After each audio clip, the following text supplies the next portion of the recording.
as well, also, for at least at some point in that. These are two of my favorite shows. Yeah. Ever. So yeah. I've not finished yeah. yet. I watched it like over a course of 2 weeks, like everything. How many seasons is it? I caught to the very last season, but it was 6.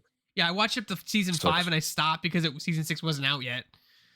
Yeah. It wasn't streaming on Netflix. I think it was on AMC Plus, but it wasn't streaming on Netflix quite yet. Yeah. I finished it last night after kind of watching it on and off for a couple of months. I had like a few weeks where I was like falling off of it and whatnot, but I wrapped it up, and I mean it's an excellent show. It's awesome. I talked about it a little bit with Sam in our work Slack last night, but just and I think I told you this also after I watched Breaking Bad. Like going into it, I knew already that there was a spinoff called Better Call Saul. I knew it was about a character that originated in Breaking Bad, but after seeing that original show, I was like, man, how the hell did they make 6 seasons about this guy? Exactly. He's like a cartoon character in Breaking Bad. Yeah. Like he's not a deep character in that show at all. I was like, I do not see the potential for how this guy became the protagonist of a show that ran just as long as Breaking Bad did. And honestly, the same level of quality to the story writing, like the script, the casting, the set design, and the cinematography. Like Donovan, I'm not going to spoil this, but like that scene in the desert, you know what I'm talking about? When they're stuck in the desert, that might be the best episode in television history. Like the cinematography is outstanding in that episode. The whole drinking their piss thing is great. But the culmination of that episode is like one of those. There's several moments I can point to in both series. The train robbery, like there are these moments where you're just like, God damn, they nailed it. That desert scene with Mike and so good. Everything about it, like how he gets stranded in the desert, how he gets back, what he looks like when he gets back. Like because you're not just watching Saul here, you're watching a descent from Jimmy McGill into Saul, right? Yep. So it's like an origin story for a character who's kind of a throwaway character in the other series. To see this much detail and actually have it be compelling, I thought what was cool. Like Kim is an awesome character. Chuck's a fascinating character. His brother, who's like allergic to electricity, apparently, at least in his mind, he is. That court case where he slips the battery into Chuck's pocket. It's just so like there's elements of Breaking Bad all over that show. And so my question for you is, which do you like better? Man, it's so tough. It's so tough because I think going into it, I knew that was a thing, right? Like I believe you, correct me if I'm wrong, but I believe you have said that you like Better Call Saul better. I have another bud that watches these shows that likes Better Call Saul way more. So going in, I knew that like this is like people put this up there, and there were moments watching this where I was like, yeah, this is like hitting higher highs than Breaking Bad did. There are also parts where I was like, I don't know. I was like, Breaking Bad was hitting more consistently. I think as a full picture, it's so tough. God, it's so tough. Because here's the thing about Better Call Saul that's so fascinating. It really is like a quintessential prequel where like people argue all the time if prequels should even exist and how they're just like fundamentally flawed. But it just like so beautifully recontextualizes like everything that happens in Breaking Bad. Just like every line of dialogue that every side character says in that show has like added context watching Better Call Saul. And Vince Gilligan and Peter Gould are just so brilliant in the way that they like hold on to small details and like you get rewarded for things that you don't expect 70 episodes later. They bring back like side characters of side characters that they show up, and I'm like, dude, what? Dude, the perfect example is that there's 2 episodes in both shows. There's an episode of Breaking Bad called Better Call Saul, and there's an episode of Better Call Saul called Breaking Bad. Yep. And they do this Jetson meets the Flintstones overlap. And it's so fucking good. It is so goddamn good. I went back after I saw the Breaking Bad episode, and I watched the Better Call Saul episode of Breaking Bad. That's what I wanted to do. I'm like, I need to rewatch that soon. 100% do it, because you'll appreciate that episode even more. But it's like, it's the one where they took Jimmy out to the desert and threatened to kill him. Yeah. And Walter's coughing. So he's like, you're whatever his fake name. He's like, you're that guy who was in my office. To see the other side of that story was awesome. But to your point, there are like 2 throwaway lines in that episode of Breaking Bad that created characters. Nacho, Lalo, like all of these characters that are like huge characters in Better Call Saul were literally just one sentence in Breaking Bad. And it's like, I love stuff like that because it's like, they didn't plan that, but they're like, hey, we could do this. I love his cameraman. His cameraman hits me right here. Oh yeah. Yeah, it's just like the whole class. It's like 3 people who do all of his video projects. Yeah. I feel that. They're hilarious. I felt that really hard close to the chest for me. I was like, oh wow, these are my people. They are. But and then like the whole I don't want to get too into like people who get offed or whatever, but like Mike is a huge part of Better Call Saul. Which I did not know going in. And Mike was a huge part of Breaking Bad too. He's like my favorite character, maybe in both shows. Like he's an awesome character, and getting to see his origin story was such an added bonus here. And then that balance that they do, because yes, it's a prequel, but it's also a sequel.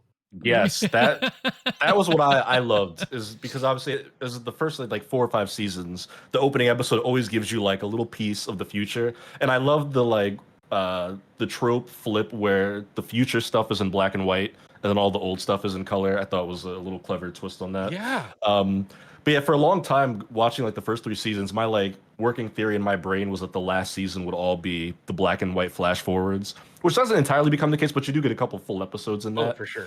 I do want to shout out Sam's comment here. He says, I think Better Call Saul is excellent, but it's as good as it is because of Breaking Bad, in my opinion. Which, to answer your question, Asif, I do think I go Breaking Bad. I do lean there just because I think that the tense moments of that show had me more stressed out than the ones in Better Call Saul. As good as Better Call Saul is, there are a couple episodes where the tension is high, but I'm watching and I have a moment where I'm like, everybody in this scene dies at the end of the story. Or like, I know that this character survives past this episode. Yeah. So there are moments like that where I'm like, the tension is kind of undercut slightly, but I mean it's as excellent as you can with all things considered. So slight spoilers, but how they handle Howard's story in the Howard story, that scene was so goddamn powerful, man. Like these people, because like what you see with Saul and Kim to a lesser extent is like they are Breaking Bad, and they are kind of acting inappropriately for lawyers especially, but they're doing things kind of underhanded and bordering on evil. And then like as they're trying to make amends for some of these things, that opportunity is just stolen away from them. Yeah. And how Kim reacts and how Saul reacts, I think are some of the best character development we've seen in any of these shows. Because like my problem with Breaking Bad is like I think it fell into a similar trap that like Entourage did, where it's like, uh-oh, something happened. They better resolve it before the end of the season, and they do. Now, some of their solutions are way more creative than any other TV show. The magnet for the remember they got that big ass magnet to destroy the evidence locker. That was cool. I keep coming back to the train robbery. I think that's one of the best episodes they ever did. And then I just want to ask you about the last episode of both. I think the end of Breaking Bad is basically perfect. I really, really like that image. And spoilers, if you should have watched the show by now. But like when you see Jesse driving off in the Camino, in the El Camino, to me, that's the perfect lasting image of the show. Is like Walter did right by him eventually. The end of Saul, because you know, like he negotiates, very good deal. Yeah. And then he has like Kim come to the courthouse and stuff. I love his at least attempt at redemption, because both of them do that, right? Walter has an attempt at redemption, and Saul has an attempt at redemption. What I think's most interesting about Saul, he was out. All he had to do was just work at the Krispy Kreme, Donovan. That's all he had to do. I thought about that a lot. Him at the at the Cinnabon where they keep showing him making the stuff. I thought about the last few episodes, and I think they want you to think about that, where it's like he had the alias Gene Takovic, and it's like he won. Like he had successfully evaded these countless felonies, this criminal Yeah, conspiracy. but he And he still was lost though. He a was figure in orchestrating. miserable. But, well, that's the thing where it's just like it was just so deeply ingrained with who he was that even Yeah. when he was out of the game, he just couldn't stay out. Like Slippin'. it's still slipping Jimmy. Like He was slipping Jimmy. He yeah, was always slipping it's what Jimmy. his brother told him. He was like, "You will always be slipping Jimmy, like no Yep. matter what." And it's just And like, I love that Chuck was right in the end. yeah, That he did slip, and that like it wasn't just he lived forever, in this place. Like yeah, the fact that he screws up and then takes that as an opportunity for redemption, because like there's those scenes where he's calling his former secretary at the law office, right, and she's basically like, "You've ruined my life. I hate you." Like yeah, nobody likes Saul. Like hmm no one. And at the end of the show, like at least one person does. And I yeah, thought that was outstanding. But yeah, like I you're right. It's very difficult. Like to your point, you don't get Better Call Saul without Breaking Bad. But I think they learned some things when writing Breaking Bad that they didn't make the same mistake with in Saul. I mm, think Saul might be a better written show, but Breaking Bad has way more action, way more interesting topics. Like this is the first 2 seasons of Saul are like a legal drama. Like it's like a yeah. it's like I here's was wondering, like I was enjoying it, but I was like, wow, I wonder like if this is the whole sort of thing, right? And it's the first like the pilot of Better Call Saul. They show Tuco Salamanca from yeah. Breaking Bad, so that they're gonna interweave stuff in there. But they do that, and then they kind of back off for a little bit. So I was really curious those first couple seasons, but once they lead into it and the Gustavo Fring stuff and the Salamancas, I mean, it's just insane. Nacho. Nacho, Nacho yeah. is such a good character, man. Like Him and his Nacho is dad, the great. stuff with Yeah. him and his dad is like just tears you to bits. It was great. It's excellent though. It's really, really solid Mhm. writing and acting and perfect casting. Like perfect. There's not a Yeah. single person in that show where I'm like, eh. Like, no, everyone was great.